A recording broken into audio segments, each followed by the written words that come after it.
우리 하나님 말씀 보시겠습니다. 신약전서 388페이지 베드로후서 3장 18절에 있는 말씀입니다.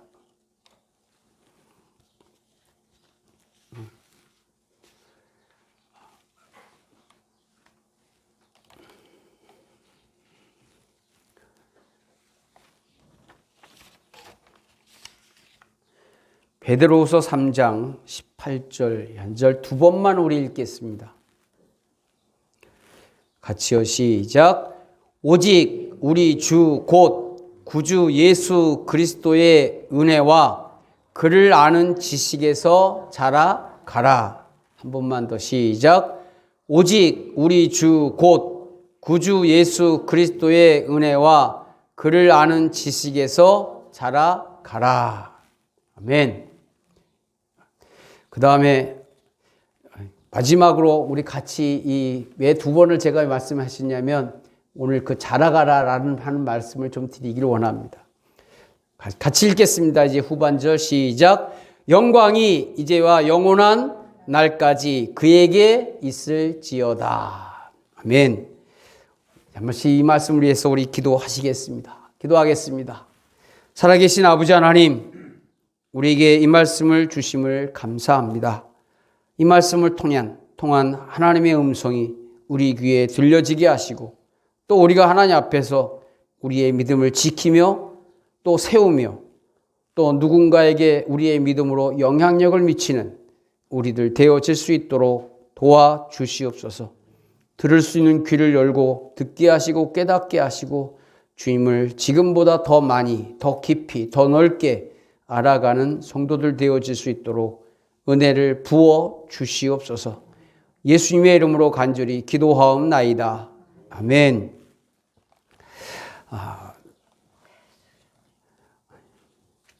우리가 예수님을 믿으면서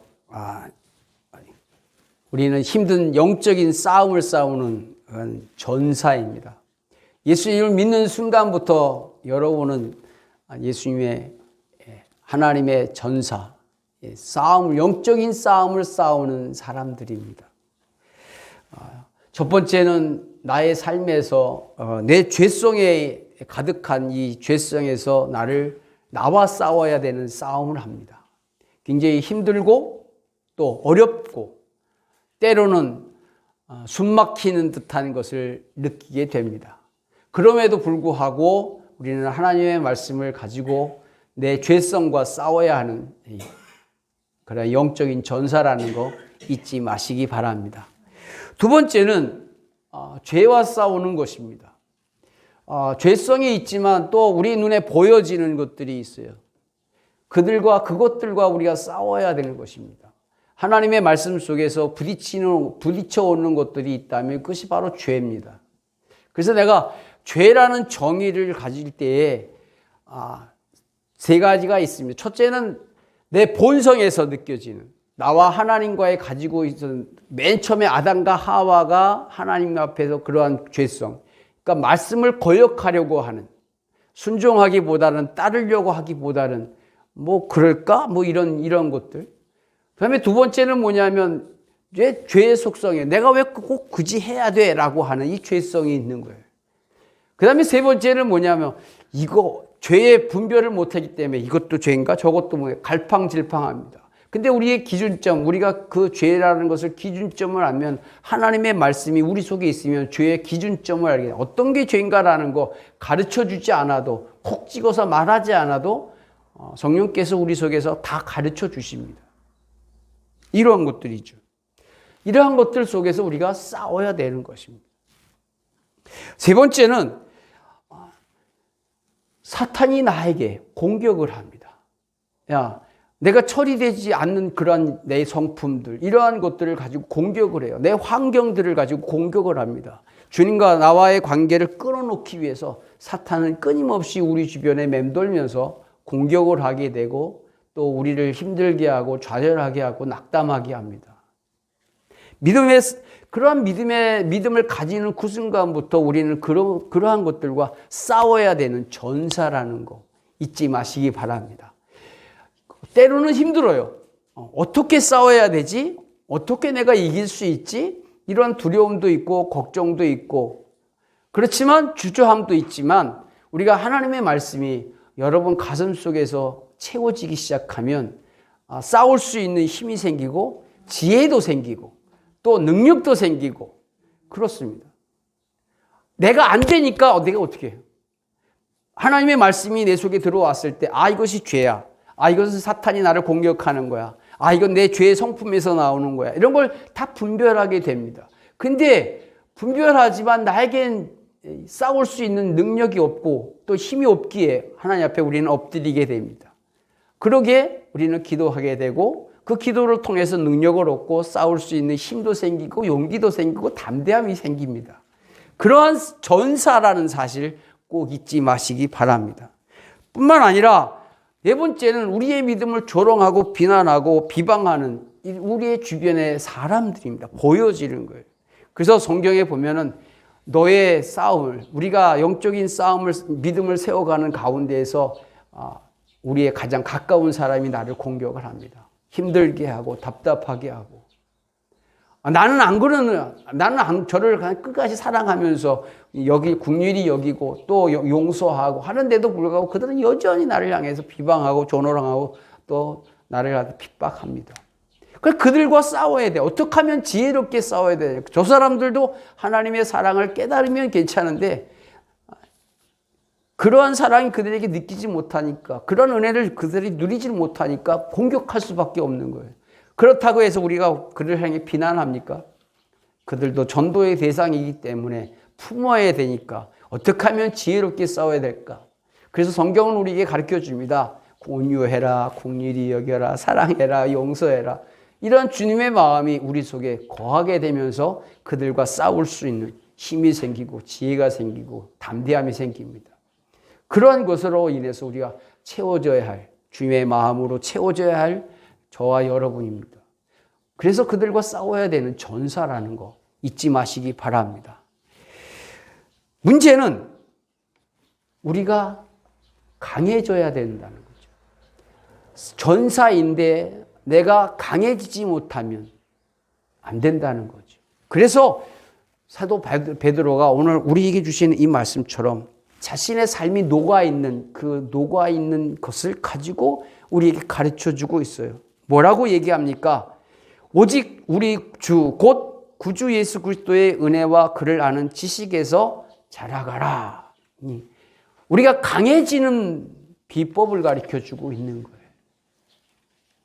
뿐만 아니라 강해지기 위해서 우리에게 이러한 것을 말하는과 동시에 또 하나 사도 베드로는 자신이 주님을 따르면서 배운 그 믿음의 모습과 또 자신이 주님을 보내면서 이제 자신이 맡겨진 그 사역을 이뤄가면서 믿음이 자라는과 동시에 성장할 때도 있었고 또 성숙하면서도 도리어 또 공격을 받으면서 또 쓰러질 때가 있었다는 거죠.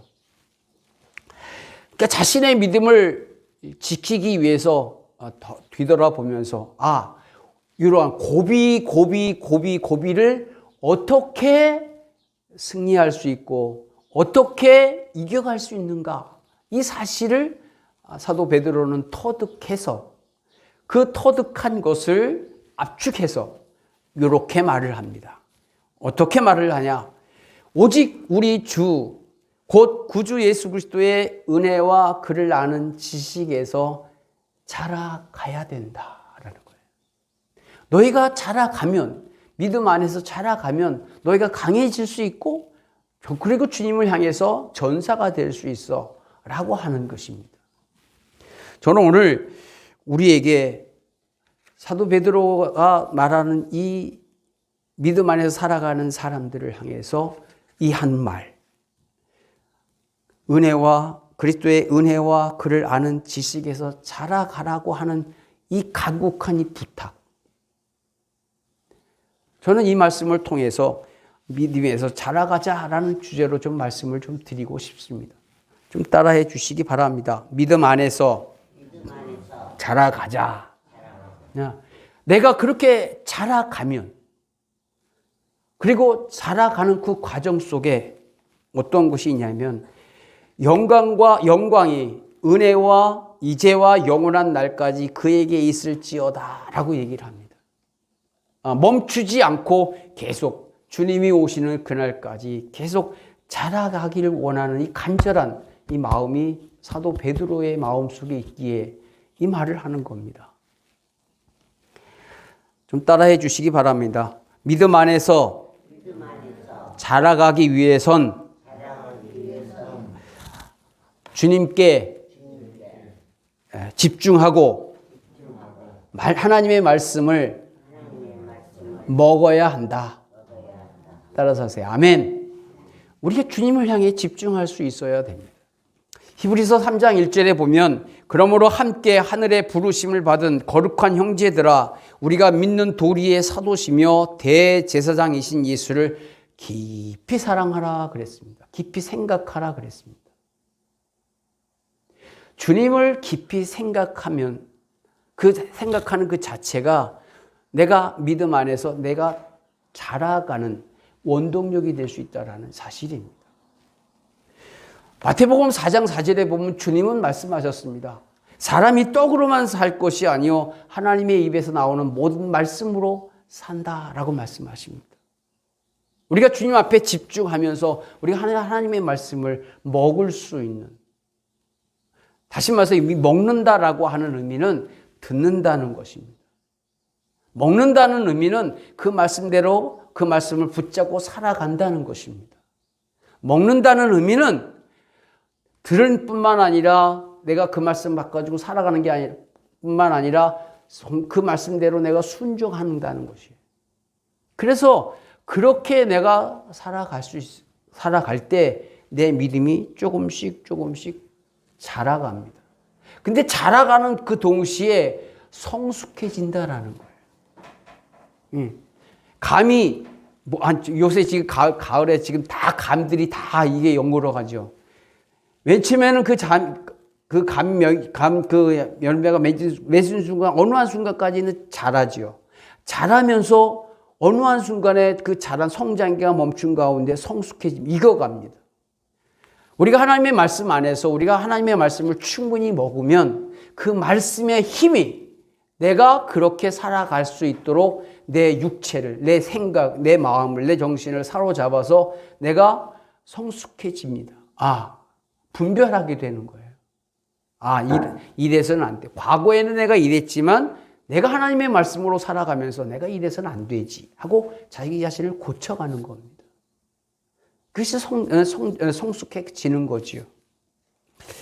사도 베드로가 3장 전체는 주님의 재림이 임박함을 가지고 우리 믿음에 대해서 정말 위협하고 조롱하고 조소하는 자들에게 믿음을 더 강하게 지키기 위해서 우리가 주님의 은혜를 더 깊이 그리고 더 넓게 알아가기를 원하는 마음 속에서 이 말을 한 겁니다.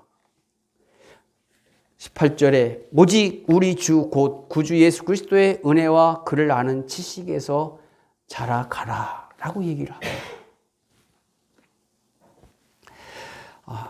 우리가 주님을 깊이 알아갈 수 있는 지식을 갖기 위해서는 우리가 아까도 말씀을 드렸지만 주님을 향해 집중할 수 있어야 됩니다. 주의 말씀을 들으려고 해야 됩니다. 그러한 열정이 저와 여러분에게 있기를 주님께서는 원하시고 또 사도 베드로가 아주 간곡하게 부탁하는 거예요. 권면하는 겁니다. 베드로는 일평생 주님을 섬기면서 주의 뜻대로 살아간 그 삶도 있고 또 많은 실패도 맛보았습니다. 우리가 베드로의 삶을 사복음서에 보면은 그걸 알 수 있죠. 베드로의 그 모습 속에서 가장 베드로의 가슴 속에 아픈 것은 주님을 잘 안다고 했던 이 베드로가 아주 호언장담합니다. 근데 주님은 그 호언장담하는 베드로를 향해서 네가 나를 3번 부인할 거야.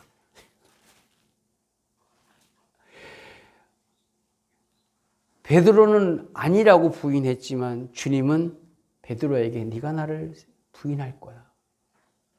결정적인 부분에서 베드로는 3번 부인을 하지요.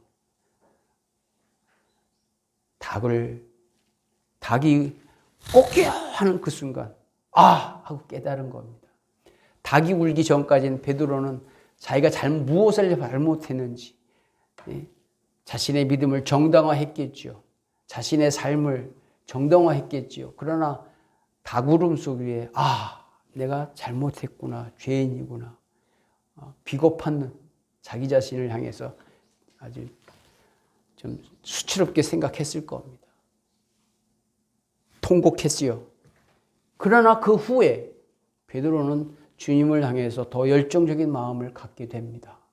십자가를 통해서 주님이 자신에게 보여준 그 사랑을 깨닫는 순간 베드로의 모습은 예전의 인간의 모습이 아니라 또 죄의 본성으로 살아가는 베드로의 모습이 아니라 주의 말씀에 주님을 향해 집중하면서 살아가는 베드로의 모습을 우리는 보게 됩니다. 그래서 베드로 전서 후서를 읽으면 얼마나 예수 믿는 사람들을 향해서 얼마나 간곡하게 믿음을 지키길 원하고 믿음을 세워가길 원하고 믿음이 강해지길 원하는 사실을 알게 합니다. 그렇게 그 사실을 알았기에 경험했기에 예수 믿는 그 고충들, 어려움들, 답답함들, 힘든 것을 알았기에 사도 베드로는 베드로 전서 후서를 통해서 그렇게 권면을 합니다. 이 사실을 통해서 나는 어떤가 한번 자신을 돌아볼 수 있는 우리가 되기를 원합니다. 나는 믿음이 지금 자라가고 있는가? 내 믿음이 자라가고 있는가? 8월 초에보다 지금 한 달을 통해서 내 믿음은 얼마만큼 자랐는가? 한번 스스로 좀 재보시기 바랍니다. 내 믿음이 좀 이렇게 후퇴한 것은 아닌가? 아니면 내 믿음이 조금 자랐나? 한번 이렇게 스스로 점검해 보시기 바랍니다. 우리는 예수님이 장성한 분량에 이르기까지 계속 자라가기를 원하는 그러한 사도 바울이 에베소 교회를 향해서 또 권면을 합니다. 에베소 4장 15절에 보면 오직 사랑 안에서 참된 것을 하여 범사에 그에게까지 자랄지라 그는 머리니 곧 그리스도라 그랬습니다. 우리의 믿음이 조금씩 자라가시는 우리 모두가 되기를 주님의 이름으로 부탁을 드립니다. 하나님, 믿음이 어떻게 자라는지 저는 알지 못해요. 모르면 모르는 대로 여러분이 궁금한 것을 가지고 기도라는 것을 가지고 하나님께 질문해 보시기 바랍니다. 하나님, 내 믿음이 자라기를 원합니다. 근데 어떻게 자라는지 잘 몰라요. 가르쳐 주십시오. 우리의 믿음이 그렇게 자라갈 수 있는, 자라가는 방법은 한 가지밖에 없습니다. 그 말씀을 들은 대로 한번 실천해 보는 거예요. 순종해 보는 겁니다. 잘 안 되지요. 그래도 또다시 반복합니다. 김연아가 세계 피겨스케이팅 여왕의 자리입니다. 그런데 그가 한 말이 있습니다. 내가 어떠한 원을 그 프로그램대로 움직이는 데 있어서 멋지게 연주하려고 하기 위해서는 자기가 1000번을 엉덩방아를 찢는다고 합니다. 우리는 실수할 수 있어요. 그러나 계속해서 그 말씀대로 살아가려고 하는 그러한 과정을 가질 수 있는 우리들 되기를 주님의 이름으로 부탁을 드립니다. 저도 역시 마찬가지예요. 여기 있는 사람, 저도 마찬가지로 엉덩방아 쪄요. 꼬꾸라지고 자빠지고 코가 깨지고 그러면서 배워가는 거예요. 하나씩 자라가는 거죠.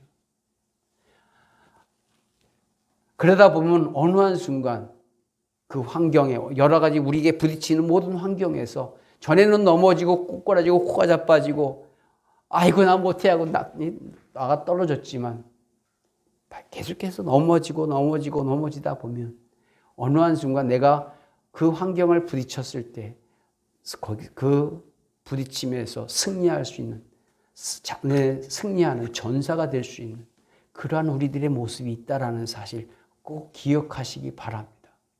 내가 자라가는 거예요. 그 말씀을 실천하면서 순종하면서 하나씩 시도해보는 우리 성도들 되기를 주님의 이름으로 부탁을 드립니다. 우리가 구원받았다면 구원받기 전에 저는 여러분에게 하나님의 말씀으로 하나씩 가르쳤습니다. 그런 가운데서 믿음이 있기에 주께서 우리에게 주시는 그 말씀이 우리의 생각을 열게 하고 우리의 마음을 열게 해서 주님을 영접했듯이 우리가 주님의 말씀대로 살아가는 하나씩 실천해 가다 보면 우리의 믿음이 자라가는 것을 경험할 수 있습니다. 성경은 우리에게 본이 되는 내가 또한 우리 교회가 자라가야 되는 그런 과정들 또 자라가지 못하면 어떻게 되는가라는 사실을 보여주는 실질적인 교회가 있는데 첫째는 데살로니가 교회입니다. 데살로니가 후서 1장 3절에 보면 제가 이걸 있는데 같이 읽겠습니다. 하려고 했는데 같이 좀 봐야겠습니다. 형제들아 우리가 너희를 위하여 항상 하나님께 감사할지니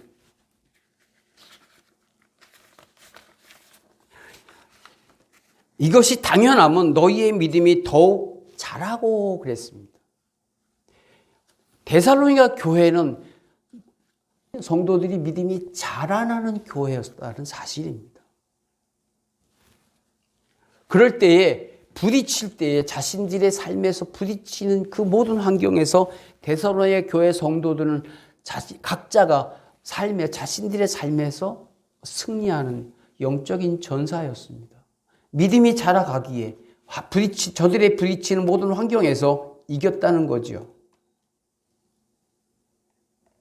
데살로니가 후서 3절. 자, 같이 읽겠습니다. 시작. 형제들아, 우리가 너희를 위하여 항상 하나님께 감사할지니 이것이 당연함은 너희 믿음이 더욱 자라고 너희가 다 각기 서로 사랑함이 풍성함이니 그러므로 너희가 견디고 있는 모든 박해와 환난 중에서 너희 인내와 믿음으로 말미암아 하나님의 여러 교회에서 우리가 친히 자랑하노라 그랬어요. 저는 우리 교회가 우리 성도들 한 사람 모두가 믿음이 자라나면서 여러분의 일어나는 모든 환경에서 여러분이 가지고 있는 모든 문제에서 각종 염려에서 승리하는 우리 성도들이 되기를 원합니다.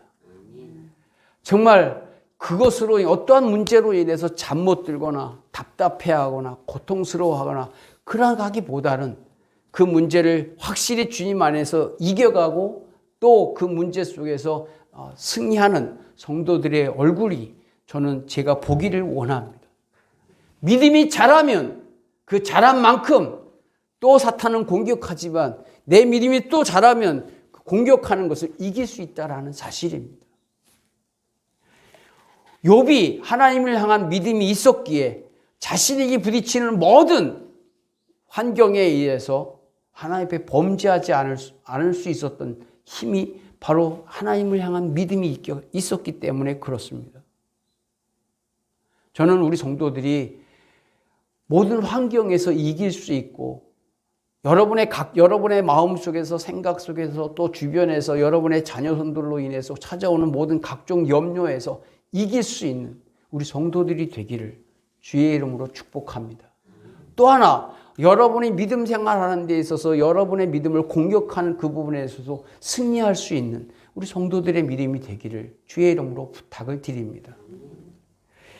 그리고 또 하나 반대편으로 자라나지 않고 이만큼이면 됐어 하고 이게 뭐예요? 정체하는 교회가 바로 이 고린도 교회입니다. 고린도서서 3장 1절에 보면 형제들아 내가 신령한 자들 대함과 같이 너에게 말할 수 없어서 육신에 속한 자 곧 그리스도 안에서 어린아이들과 대함과 같이 하노라 그랬습니다. 그리스도 안에서 어린아이 같이 대한다는 거예요. 이 고린도 교회가 어떤 교회입니까? 하나님 안에서, 믿음 안에서 열정을 가진 교회였습니다. 그리고 다양한 은사를 가진 교회였습니다. 그런데 거기서 멈춘 거예요. 이 정도면 됐지 뭐. 거기서 끝난 거예요. 다시 말해서 자라나기를 멈춘 거예요. 영적으로 자라는 데 있어서 이마침이면 됐어. 근데 자라다 보니까, 거기서 멈추다 보니까 사도 바울이 더 자라야 되는데 멈추니까 믿음 생활이 퇴보가 되는 거죠. 이 정도면 됐잖아. 더 이상 필요가 있겠어? 이러는 순간 사탄의 먹잇감으로 아주 최적화된 모습이 되는 거죠. 그래서 사도 바울이 이렇게 말합니다. 어린아이들을 대함과 같이 한다. 더 나아가서 2절 같이 읽겠습니다. 시작. 내가 너희를 뭐예요? 젖으로 먹이고 밥으로 아니하였노니 이는 너희가 감당하지 못하였음이거니와 지금도 못하리라.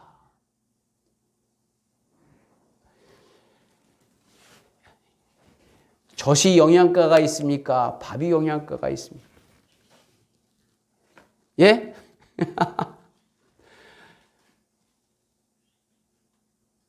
저는 우리 성도들에게 부탁합니다. 소고기 일주일에 꼭 서너 점씩을 꼭 잡수십시오.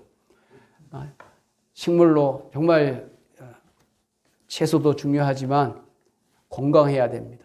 육체적으로 건강에 단백질을 섭취해야 돼요. 그리고 치아가 있더라도 꼭꼭 씹어서 잘 잡수시기 바랍니다. 하나님의 말씀은 자꾸 우리가 이걸 씹어야 돼요. 다시 되새김질해야 돼요. 그 말씀을 생각하고 그 말씀을 또 생각하고 그 말씀을 또 생각하며 살아가는데 이것이 그 말씀의 맛이 다 다릅니다. 나에게 부딪히는 환경 속에서 들려지는 하나님의 말씀이 그 말씀이 어제 먹었던 말씀과 오늘 먹었던 말씀이 다른 겁니다. 그래서 여호와는 나의 목자시니라고 다윗은 그렇게 말을 합니다. 여호와는 나의 목자시니 내가 부족함이 없다. 하나님 앞에 집중하는 거죠. 뿐만 아니라 사무엘상 16장 7절에 보면 내가 보는 것은 사람과 같지 아니하니 사람은 외모로 보거니와 나 여호와는 중심을 본다. 그렇게 말씀하십니다. 주님은 우리의 믿음을 보시는 거예요. 저는 우리 성도들이 마음속에 하나님의 말씀을 붙잡고 살아가면서 내 믿음이 지금보다 내일보다 모레 조금씩 그 말씀을 붙잡고 살아가면서 여러분의 영적인 성장이 조금씩 자라나가기를 주님의 이름으로 부탁을 드립니다.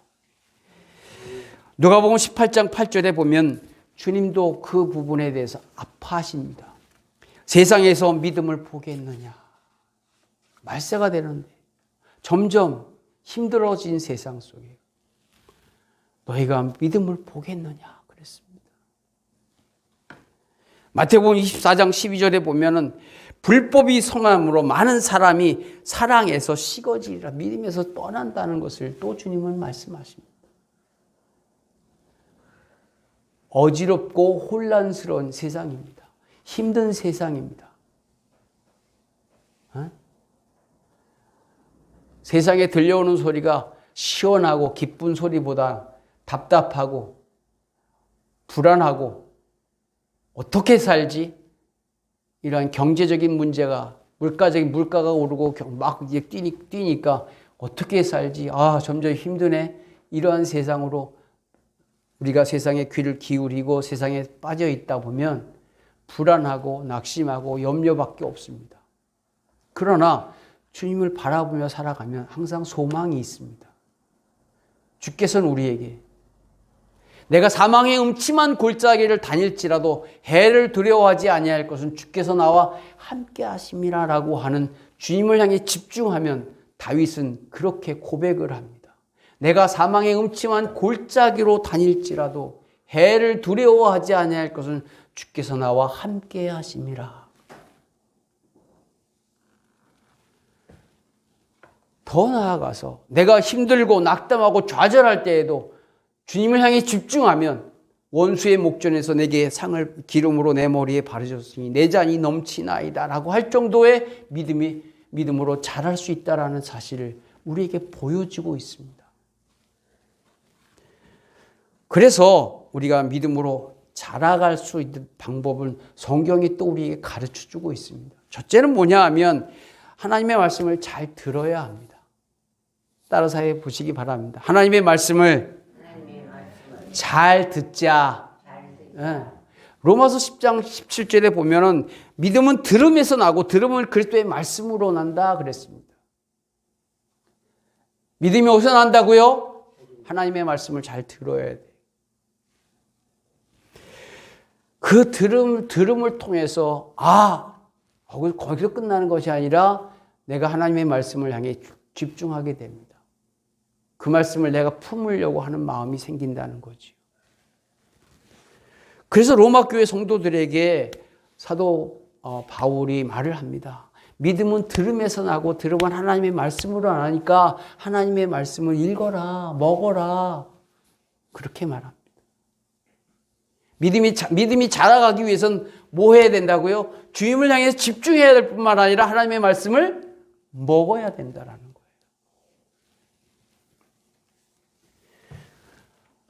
또 하나 내가 자라가기 위해서 하나님의 말씀을 사모해야 됩니다. 따라서 하세요. 하나님의 말씀을 사모해야 된다. 베드로전서 2장 2절에 보면 갓난 아이들 같이 순전하고 신령한 젖을 사모하라 그랬어요. 어린 아이들이 자라기 위해서 밥부터 주질 않잖아요. 부모가. 뭐부터 줘요? 젖부터 먹입니다. 부드러운 것부터. 그래서 맨 처음에는 하나님의 사랑, 하나님의 은혜, 하나님의 역사 이것만을 추구하게 됩니다. 근데 어느 정도 믿음이 자라면 고난을 대하는 이 방법이 달라요. 주께서 주시는 고난이 있겠거니 이거는 사탄이 나를 향해 조롱하고 희롱하기 위해서 나에게 주는 거야. 분별하게 됩니다. 뿐만 아니라 세 번째로 들어야 되고 사모해야 되지만 더 나아가서 그 말씀을 향해서 내가 그 말씀으로 자라갈 수 있는 교육을 내가 받아야 된다는 거죠. 그래서 사도 바울이 골로새 교회 성도들에게 그 믿음을 키우기 위해서 각 사람을 관하고 각 사람을 그리스도 안에서 완전한 자로 세우려 하면 그들이 그리스도 안에서 완전한 자로 스스로 성장해서 자라나서 하나님의 말씀으로 붙잡고 살아가는 그 모습들, 건강한 모습들, 자라가는 그 모습을 보기를 원해서 내가 각 사람을 권하고 각 사람을 가르쳤다 그렇게 말을 합니다. 내가 너희들 향해서 그렇게 한 거야. 그리스도 안에서 완전한 자로 세우기 위해서 내가 너는 배워야 된다. 이것도 알아야 된다. 저것도 알아야 된다. 하면서 하나님의 말씀으로 하나씩 다 가르쳤다고 그렇게 고백을 합니다. 자기 뜻이 아니라 내 속에서 자기 속에서 사도 바울 마음 속에서 성령께서 끊임없이 이것도 가르쳐라 저것도 가르쳐라라고 해서 나는 그렇게 가르치는데 순종했을 뿐이다. 그래야 너희들이 믿음 안에서 자라갈 수 있다. 그리고 너희들이 자라가야 또 다른 사람들을 가르칠 수 있기 때문에 너를 자라가게 한 거야 라고 그렇게 사도 바울은 그렇게 말합니다. 뿐만 아니라 사도 바울이 아들처럼 여기는 디모데에게도 말합니다. 아들 디모데야, 네가 은혜 속에서 강해야 돼. 그래야 네가 다른 사람을 가르칠 수 있어 라고 말합니다. 여기 서 있는 저예요. 저도 마찬가지입니다. 제가 자라가야 우리 성도들 여러분에게 가르칠 수 있지 않겠어요? 저도 엎드리는 거죠. 문제를 부딪힐 때마다 거꾸라지는 게 아니라 일어서게 하고 일어서서 어떻게 우리 성도들을 세워갈까?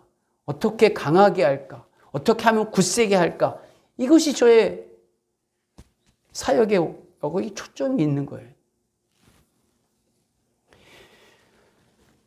제가 늘 말씀을 드리지만 하나님의 말씀을 읽어야 된다라는 사실을 보게 됩니다.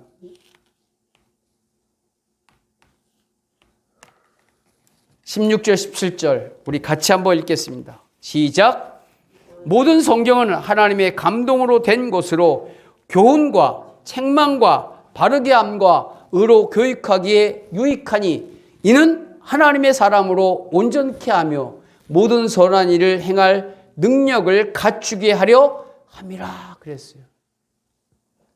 내 믿음이 자라가기 위해서는 주님을 향해 집중해야 되지만 하나님의 말씀을 먹어야 된다라는 사실을 우리에게 가르쳐주고 있는 것입니다.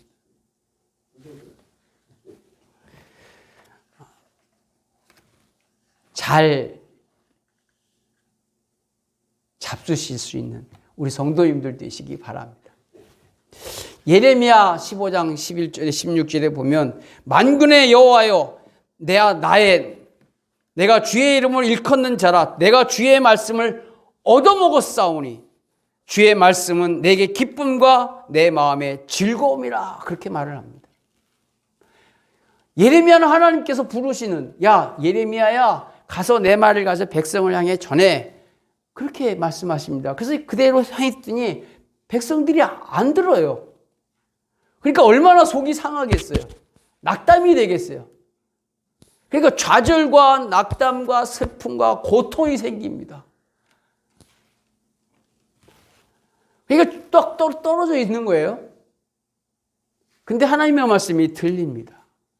그래서 다시 힘을 내고 또 백성들에게 또 가서 하나님의 말씀을 전합니다. 그 힘이 어디서 나왔냐? 이거 뭐예요? 내가 주의 말씀을 얻어먹었사오니 하나님의 말씀을 내가 먹으니까 힘이 생깁니다. 그래서 그 말씀을 먹고 나니까 뭐가요? 기쁨이 생기고 내 마음이 즐거움이 생겼습니다. 그러니까 저는 부모들의 그 힘이 참 대단합니다. 저도 어릴 때 이 풀죽을 먹어봤어요.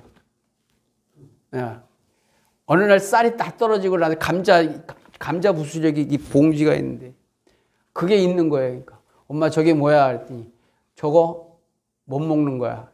근데 뭐예요? 그랬더니 풀이래. 근데 그 감자풀 갖고 감자를 얇게 썰어가지고 바짝 말려서 가루가 됐어요. 근데 그걸 풀을 쓰려고 해서 만들어 놓은 건데 그거 보니까 먹고 싶어서 헬다 했더니 풀죽을 거기다 감자풀 그거 한번 먹어봤습니다. 아무 맛이 없죠. 배고플 땐 그것도 맛있더라고요. 하나님의 말씀을 우리가 먹을 때 힘이 생깁니다. 제가 힘들 때, 어려울 때도 다른 거 안 해요. 힘이 하나도 없을 때 앉아서 하루 종일 어떤 때는 성경만 있습니다. 읽다 보면 아랫배에서 힘이 생겨요. 양쪽 어깨에 힘이 생깁니다. 그때 제 입에서 뭐가 나오는지 아십니까? 찬양이 나와요. 기도가 나옵니다. 다윗이 주님을 향해 집중합니다. 그 고백이 뭐예요? 나의 힘이 되신 여호와여, 내가 주를 사랑합니다. 나의 힘이 되신 여호와여, 내가 주님을 사랑합니다.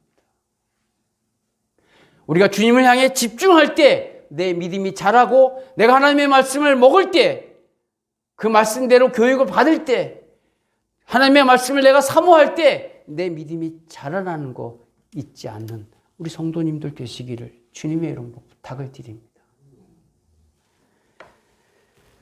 한 번만 따라해 주시기 바랍니다.